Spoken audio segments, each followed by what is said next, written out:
When the general dies, the pack of wolves will scatter. They believed that's how it would unfold. The SS blocked the armored column. The Tigers and Panthers locked their guns. General Maurice Rose's car screeched to a halt, a burst of gunfire. Then, General Rose fell. Acrid oil smoke filled the air. His staff scattered into the woods. But the American war machine pressed on, cold, steady, tightening its grip on the fascist army. No one could deny General Maurice Rose's contribution to the American tactics in the attack on the German Ruhr. A plan laid out tightly, with surgical precision and no gaps for the enemy to exploit. West bank of the Rhine River, the morning of March 7th, 1945. The smoke from the explosion still hung over the steel span. The demolition charges had been tripped, a thick column of black dust had billowed up. Yet oddly, the Ludendorff Bridge still stood. American soldiers edged back along the railings, gasping, their hands still gripping their rifles. Omar Bradley stood still, looking through his binoculars. The words came out dry and cold, like a pre-written order. This will bust him wide open. The radio operator slammed down on the set and transmitted like pulling a trigger. Send the maximum number. Vehicles over to the east bank before the bridge collapses. There was no room for hesitation. GMC engines roared, steel treads ground and screeched. Columns of Shermans, half-tracks, and towed artillery nosed across the swaying bridge in single file. Engineers ran bent low, laying additional beams, tightening bolts, each face marked by urgent concentration. Behind the bridge lay the Ruhr, rings of factories, smokestacks, coal mines, rail lines, the industrial heart pumping blood to Germany's war machine. In front of the Americans was not merely a riverbank, but the gateway to the whole operation. Walter Model's Army Group B lay beyond, digging in, spreading layer upon layer of fortifications like a rocky slope. Fire straight into that? Blood would be shed step by step. Everyone knew that. A map was spread on the Jeep's hood. A gloved hand drew lines with a pencil. Do not confront the animals thrashing for their last breath directly. Use the smarter strategy. Go around, pinch, and lock the enemy in. Hodges's First Army would crawl up from the southeast. Simpson's Ninth Army would sweep down from the north, the two pincers to meet behind the foe. But the danger was that the two prongs would not have direct contact once they drove in. This was a gamble on speed, on interbranch coordination, on discipline maintained like the rhythm of a machine. Every technical detail pressed against the body, the load on each beam, the jolting shove when a tank shifted gears on the bridge, where to place ammunition boxes so as not to throw the balance. Each choice was a life. The Americans turned the bridge, staying up, into a lever. They knew every hour the bridge remained was another division that could cross. Every convoy that made it over tightened a segment of the pincers.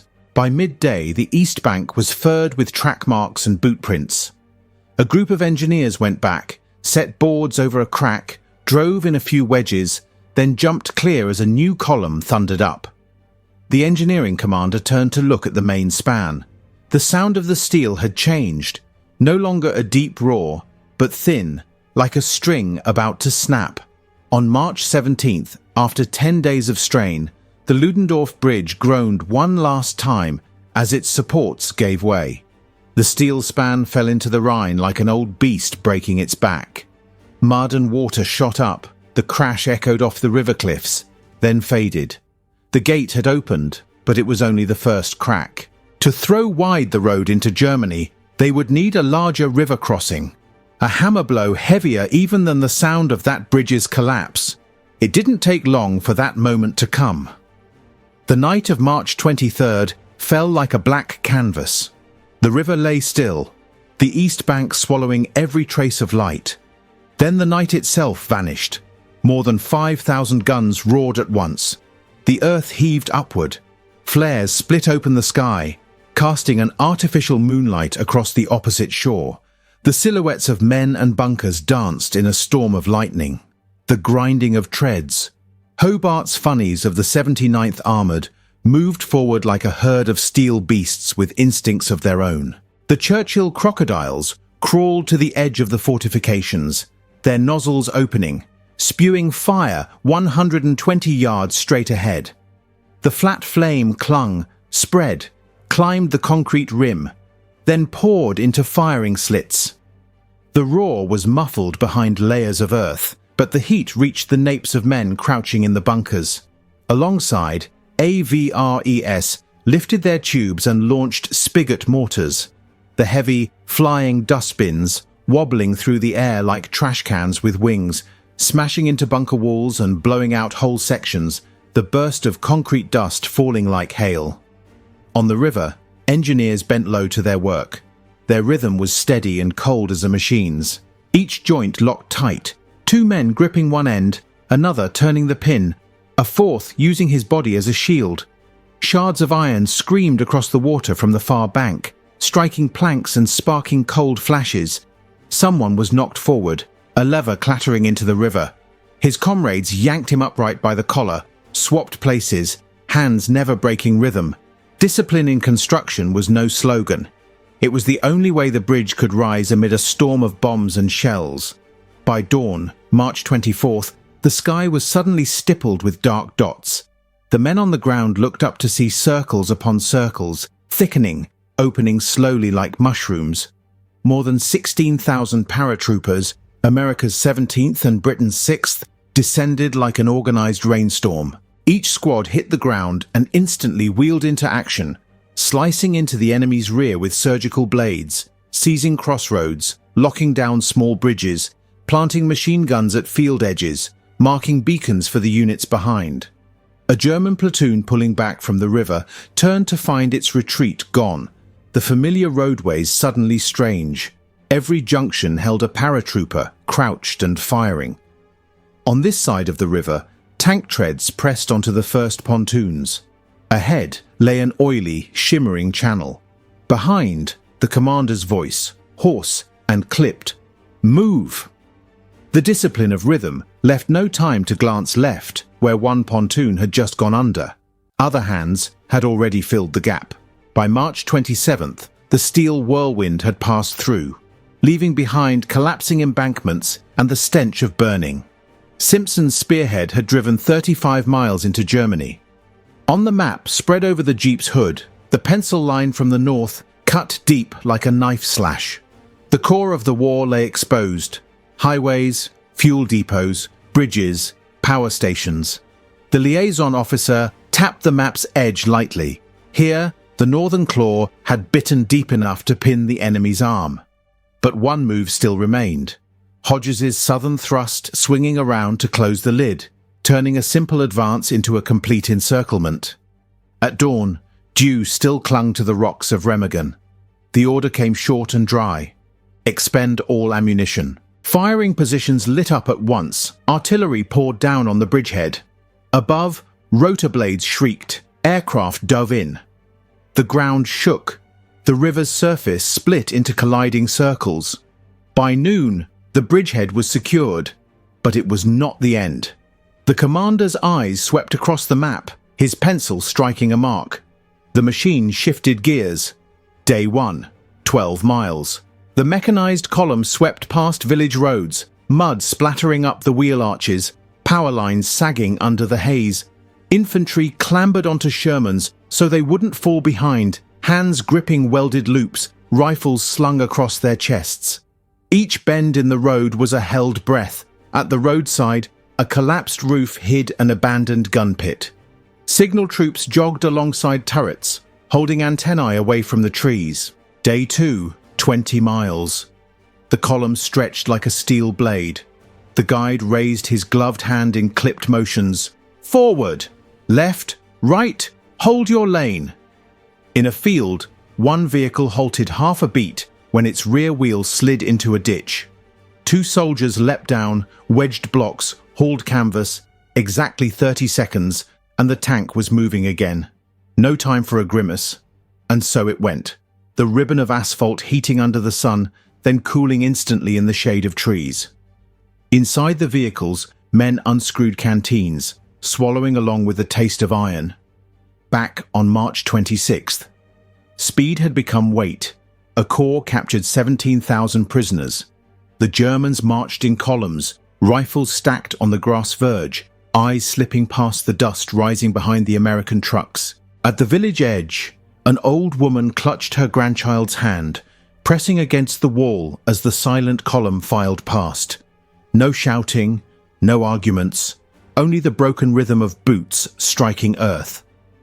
The Americans did not pause to lecture or show off. An officer glanced at his watch, signaled the next convoy to edge around. 4 days, 80 miles, Gießen. Marburg appeared like names crossed off a list. Dust thickened over the command board.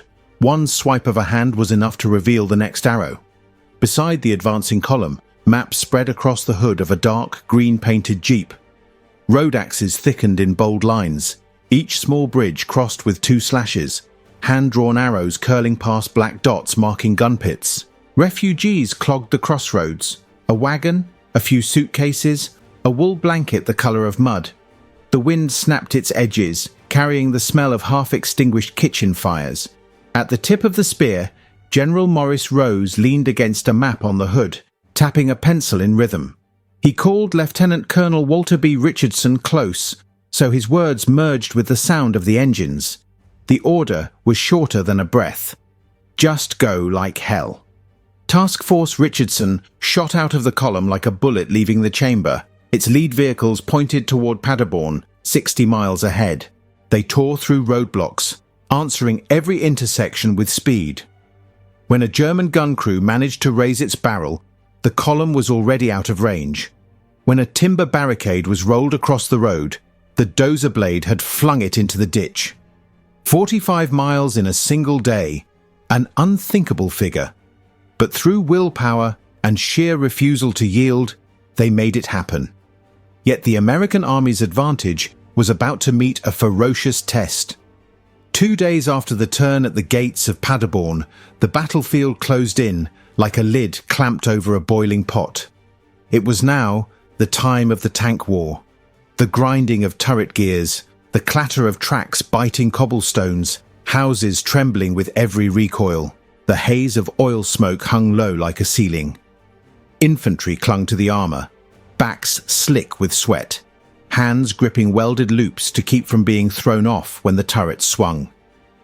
Shells thundered from all sides. Every yard of road left behind a blackened scar, sharp as a knife cut. General Maurice Rose's spearhead pushed deeper, then suddenly, an ambush. From the edge of town, armored shapes emerged. Tigers, panthers pivoting like beasts timed to the dinner bell. Their fire lanes crossed. Tongues of flame slashed the air, bricks bursting into showers of gravel. The command car was blocked. Rose threw open the door and stepped down, map still folded in his hand. In the blink of an eye, sound contracted, then snapped. Rose was shot dead. His staff, standing close, scattered like a handful of stones flung into brush, vanishing into the woods to escape the fire tearing up the street. Across the corner, German voices rang out through the smoke. A sharp glance, like a knife's edge, swept across the fallen American general. One man leaned out onto the curb, baring his teeth in a tight grin, triumphant. They believed they had severed the snake's head, believed this blow would break the whole body. A German order barked out, harsh and clipped, mixing with the rumble of engines. Hold the line, wait for the enemy to stumble, their flank exposed. But the Germans were entirely wrong. The American steel beast faltered only half a beat. Task Force Richardson received the news through static-laced radio, crackling like rain. No lament, no pause for grief. They wheeled around. A map spread on a hood. Bypass Paderborn, slip through narrow roads, cut across a ridge, push west toward Lippstadt. Speed returned to its rightful role, a weapon. The pace of pursuit never broke. Every fuel pump became a halt measured in breaths. An engineer squad rolled into the road to hammer wedges, tighten bolts, smear oil stains with their sleeves. At First Army's dusty field table, pencil arcs turned northward, closing like a hand fastening a lid. From the north, Ninth Army's line drove downward, clearly marked. The two would find each other with speed. A staff officer set his pencil tip to the map's edge, precise as a tailor stitching a seam. No one spoke of the death just past. Initiative was the thing to keep. Keep it, so the enemy had no time to turn triumph into counterblow. In the field, Task Force Richardson pushed through a band of forest, treads crushing branches like nutshells. The radio squealed high, then dropped, then flared again. Roadblock left, bypass, western track, hold formation. Richardson raised a single hand, fingers clenched tight like a lock. The news of Rose's death rippled through the units on the airwaves, then faded, like a shadow of cloud passing quickly over a harvested field. Some men tightened helmet straps, some pressed their lips. But the formation held. The rhythm did not break. They filled the gap with motion. The price of speed was the risk of an open flank. The answer was to move faster than the exposure itself. At each crossroads, decisions came with two hand signals and a nod. At each incline, the gear was set before the gas was pressed. Cold blood was not in the veins. It was in the steadying of tempo amid explosions. Night fell. On the operations table, lamps glowed amber. The encirclement on paper tightened around Army Group B, a curve drawing in, slow but unyielding. Arrows shortened, then touched at towns whose names were once mere blurs. An old officer quietly pulled out a cigarette, but left it unlit. He laid it across the map's edge, like a bridge between two banks. "Easter is coming," someone murmured. No one replied. They were listening to other sounds. Church bells far away, thin as thread, fading into the drum of artillery scattering across the enemy's retreat routes. The ring was about to snap shut. The suffocating grip pressed on both sides, but only one held command of the rhythm. By morning, the map would change color. Tonight, the flank strike had done its work. It crushed the illusion that cutting off the head was enough and kept the treads moving along a tightening circle. And when the bells rang again, they would ring over a land already locked down. Easter Sunday, April 1st, 1945. The morning was cold and dry. As the first church bells rang, the pencil lines on the field map met. The two American pincers closed tight. All of Model's Army Group B, over 370,000 men, fell neatly into the Ruhr pocket. There were no cheers, only map symbols changing color, a number circled, and curt acknowledgements of Roger over the radio. On coal-dusted roads, the German air thickened like dry flour. Supplies gone. Ammunition dumps open to nothing but empty shells.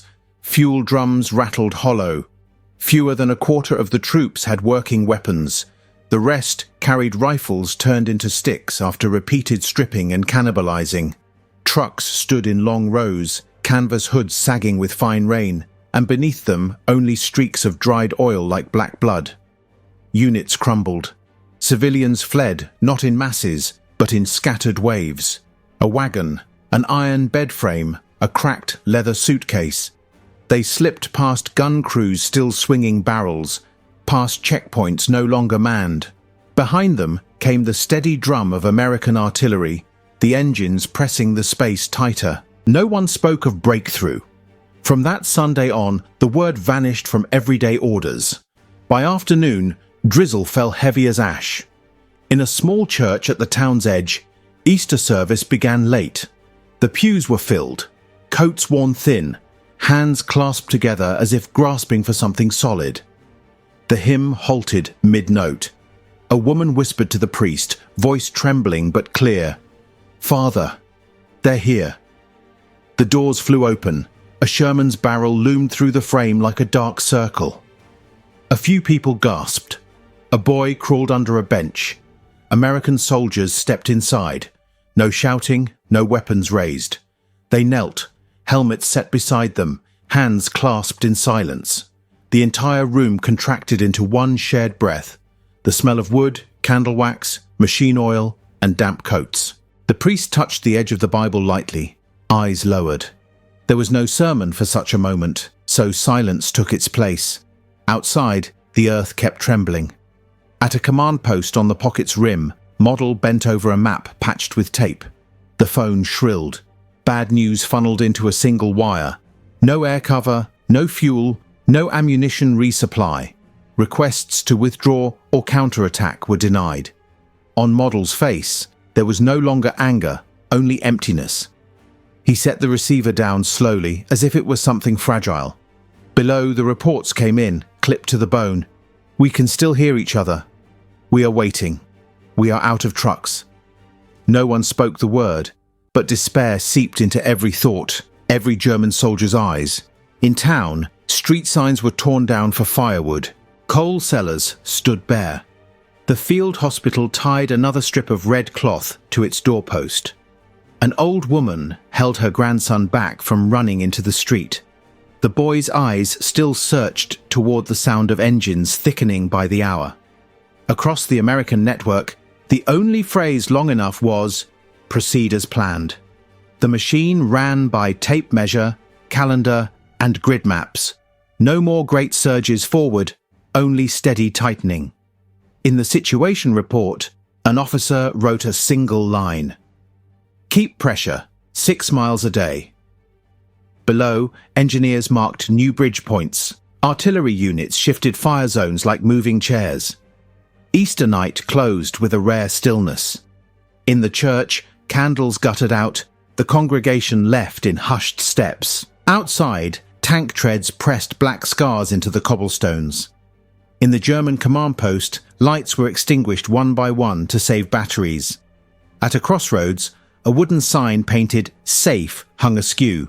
The wind flipped it, toppled it into the ditch. By morning, it would be gone.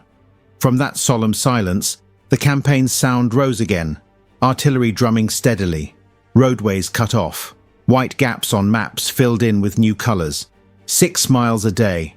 Not fast, not slow. Enough to gasp for breath, enough to choke.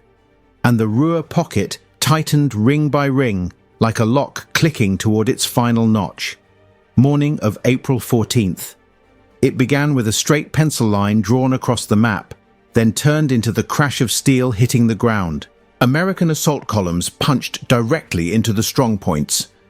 Tank infantry formations pressed into spearheads, surging through smoke-choked streets, skimming past coal yards and rail lines tangled like thread. Each intersection was locked down in a single breath. Broken crosses lay at the roadside, coal dust spraying against cloth masks. The artillery shifted firing zones so quickly that the roar of shells blended with the rattle of tracks. Above, engines thundered. On the map, pencil lines met in the center of the pocket, slicing the Ruhr cleanly in two. A cold, neat final stroke. German soldiers, scattered through abandoned factories and homes, counted what little ammunition remained. Grenades were passed hand to hand more like mementos than weapons. Scopes were wiped with coat sleeves, but coal dust clung. A sergeant asked the same old questions. Ammunition? A few clips. Fuel? None. Rations? 1 meal. The answers came flat, like reading from a list of lost items. Outside the bunker door, an empty wagon clattered, and then fell silent. Their maps were torn at the edges, and where retreat routes should have been drawn, there was only white space. Morning of April 15th. The eastern sector formally fell to the US Army. German soldiers filed out in small groups, stepping slowly into the open ground, laying down their weapons as if shedding a burden worn too long. One man turned his rifle butt forward to ensure the barrel pointed at the dirt. Another unwound a belt of cartridges from his waist, the strip falling with a thin metallic clink.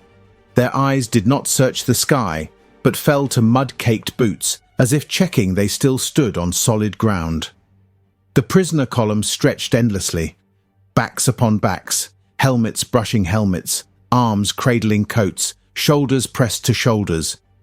On a narrow bridge, the line cinched tight like a rope, boots pounding to a rhythm no one wanted to lead. An American soldier leaned against the railing, rifle pointed down at the bricks, eyes sweeping in silence. A German liaison officer gripped his receiver until his knuckles whitened. The voice in the line rasped like wind through a chimney. The supporting attacks lost, supply routes cut, Neighboring units gone. The sentence broke off. He set the receiver down, staring at a red dot on the map, the strong point once meant to cover the flank, now just a smudge rubbed away. Meanwhile, on the pocket's western edge, American forces locked in more bolts. Every field, every alley became another tooth set into the hinge. Engineers worked without looking at clocks. They measured post lengths, bent girders, hammered anchors, spread mesh. Motions repeated, but each one tightened the ring another notch. By evening, Model's cramped conference room glowed in pale yellow light. He stared at the wall map, its edges faded, the pushpins marking units now like insects pinned to a board. Fortress Ruhr, the phrase once repeated in telegrams, now sounded hollow, like an empty box dropped to the floor. The report of the Eastern Sector's surrender came in a single clipped sentence. No one in the room breathed hard. The fortress was broken. Before him lay only two paths: retreat, a word losing meaning in their dictionary, or death, a conclusion needing no translation. In the narrow wood-panelled room, the pale yellow light made the veins on the map stand out like blood vessels. Walter Model stood hunched, both hands pressed against the edge of the table. The coloured pins, each carrying the name of a unit, had fallen away in places, leaving small holes like needle pricks on skin. He lifted the receiver. The words were couched in proper military form, but the terms chosen no longer carried their weight. Request, withdrawal. Request, breakout. The reply from the other end fell cold as a bar of iron. No.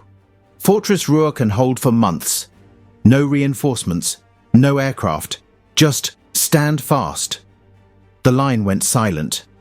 The soft click of the receiver settling back into place was the sound of a bolt sliding shut on a door that would never open. Outside, the Americans remained cold-blooded. No shouting, no frantic speed. Each day tightened the noose, never so fast as to stumble, never so slow as to let the enemy shift. In the German bunkers, a platoon sat on damp ground. Someone tore the stock from a rifle to feed the fire. The smell of burning wood mixed with machine oil, producing a harsh, bitter smoke. A handwritten ammunition sheet passed around. The numbers shrank each night. The second sheet, marked fuel, left blank. The third, vehicles. A few scattered notes. Hard to start. Won't start. Broken. Despair did not burst into cries.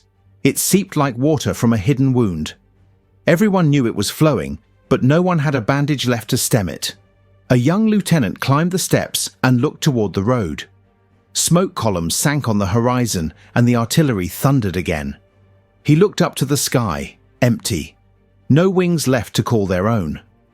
In the American field command post, the maps were covered in grids. Gloved fingers tapped lightly on the next square, like a pianist touching the bass keys. Shift guns. Change axis. Lock the crossroads. Few words, many actions. Their philosophy lay in the logic of arms tempo psychology.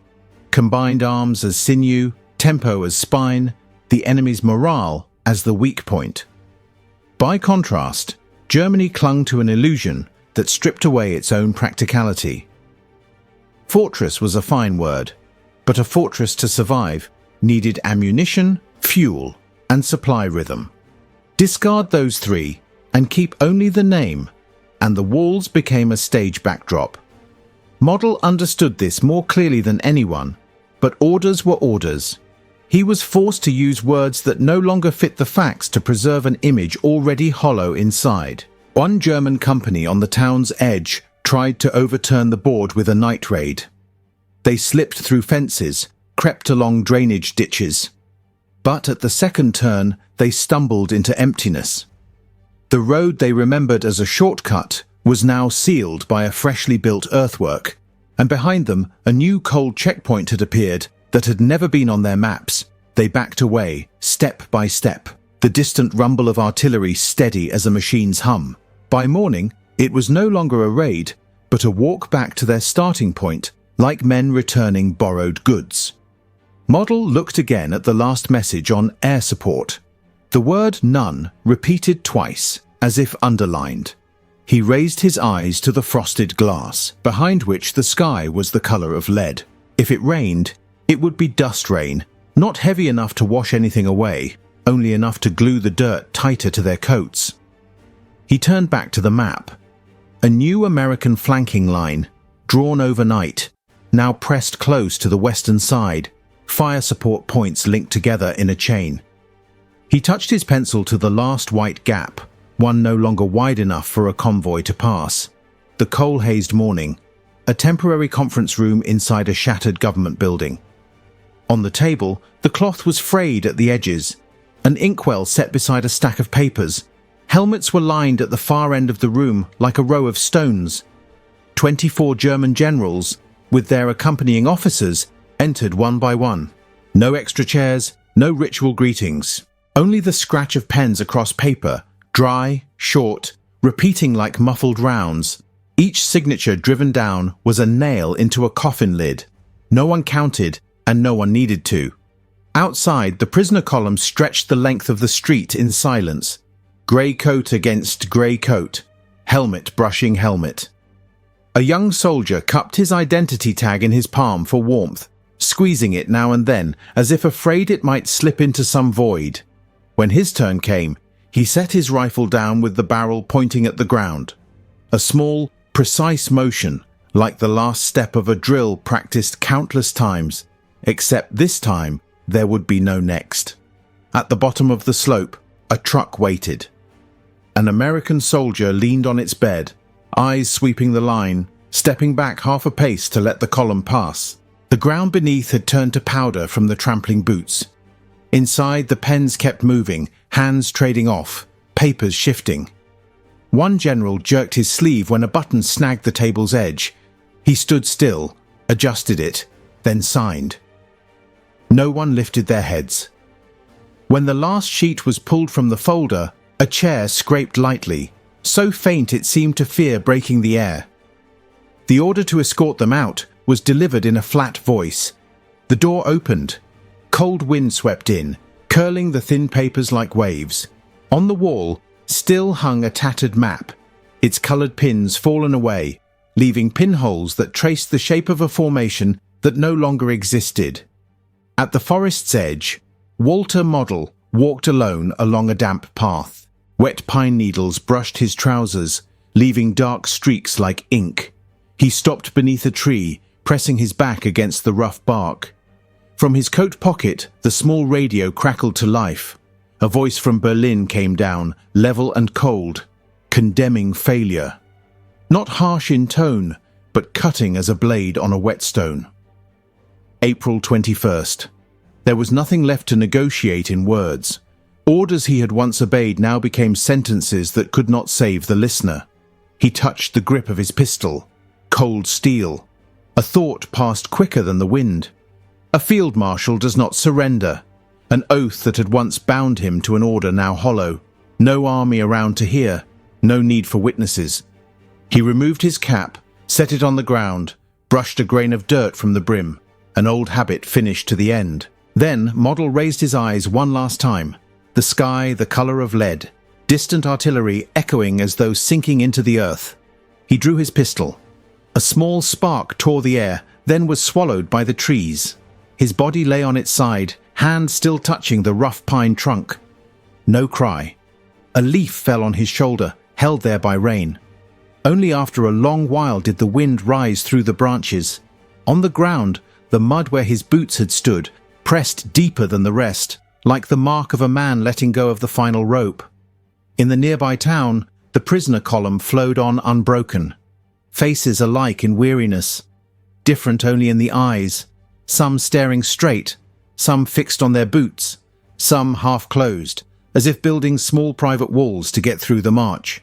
An old officer in the line lifted a hand to hold his slipping spectacles, bowed his head beneath a branch, then raised it again, only to see the road still stretching ahead.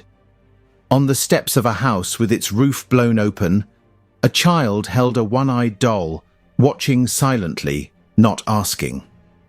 At an abandoned railway yard, a group of American soldiers sat on a timber edge, uncapped canteens. They spoke in clipped sentences, counting vehicles, checking radios. There was no celebration. One man drew an arrow in the thin dust on a hood with his knife point. Keep moving. On the Jeep's hood map, another square was shaded in. From afar, church bells no longer rang clear, drowned in the churn of tank tracks. The advance did not stop. It only lowered its voice. At the forest edge where Model lay, the evening deepened. No ceremony, no flag. Only the sealed loneliness of a box with its lid shut. When full night fell, mist pulled low, blurring all outlines. A late bird dove through the branches, startled by a sound too small to call a noise. Deep inside, an ending had come with no witness. The last days of the Ruhr passed in war's own measure of time. Hours counted by the distance between two seized crossroads, by the number of auxiliary bridges laid, by the length of the prisoner columns. Each marker a step downward. And when darkness closed over the town's edge, it was understood that the encirclement shut not only around the remaining units, it closed around a belief once called 1,000 years. Dawn broke grey as ash over rooftops stripped bare of tiles. Thin smoke rose from broken chimneys like the breath of the sick. Streets bore layer upon layer of tank tracks, plaster flaking off in chunks. Windows missing glass reflected a sky emptied of screams. At the edge of the coal yard, a helmet lay face down, its rim warped by the blast, rainwater pooled black inside. An American soldier picked it up, turned it over, then set it back, as if returning it to where it belonged. They checked ammunition, counted vehicles, changed oil. Voices low, measured to the beat. The cost of American success was tallied in a ledger. About 10,000 casualties. Rows of names written in longhand after the forms had run out of spaces. On the field map, the coloured lines had closed, covering Ruhr's name with a grid. An officer nudged a chalk stub with his fingertip, a small habit after every advance. Victory was written in a few brief words, but carried weight beyond the paper, extinguishing one of the last pockets of resistance, opening the road straight to Berlin. The doors swung open, not with fireworks, but with new orders, new coordinates, straighter roads than a week before. Across the way, Germany left traces of a fight already drained. In bunkers, ammo racks lay empty, only the smell of damp metal remained. Fuel depots echoed with the whistle of wind through dry drums, mocking. A sign marked Festung had been snapped by the wind, its face down in mud. In a courtyard, an old soldier smoothed the frayed sleeve of his coat, the fabric refusing to lie flat. He looked around and saw no commander, no map, no route forward. What remained was silence, the kind that told a man the last battle had passed, and nothing was left to wait for. The flicker of German pride at killing General Rose, and the American reply, not with another head, but with tempo. They proved war was not just about cutting off the snake's head. It was about holding rhythm down to the last bone. One short order on the radio, one more pontoon bridge, one battery shifting fire, one platoon clearing the road for engineers, one supply team setting the right fuel can in the right place. Infantry engineers' logistics airlift meshed like gears. The enemy could break a tooth, but the machine kept turning. And when it ran long enough, the roar faded, leaving only the beat that wore men out before they could think of striking back. On a small bridge with half a span collapsed, American engineers sat catching their breath, hands still caked in mud. They passed a canteen. The metal clinked once. No long talk. Change gloves. Check the bolts. Keep moving. Below, the brown water carried rotten planks and a road sign with a corner blasted out, spinning until it slipped under the surviving arch. Beyond, the factories stood silent. The furnaces had long gone cold, hulks exhaling only pale smoke. On the steps, a hammer with its handle snapped lay across, dusted in coal ash, faint fingerprints still visible where someone had lifted it and put it back down. A patrol cut into an abandoned trench.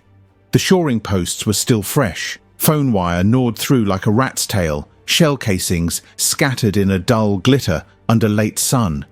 In the corner, a bandage roll lay spread like a crushed flower. A soldier picked it up and stuffed it in his pouch, not to use, but to clear the way. Behind them, treads left polished streaks on damp road, stretching to the bend where a chalk arrow on a wall read, Berlin. The arrow wasn't big, but it was clear. The captured kept walking. A thin column wound through the road like a shallow stream.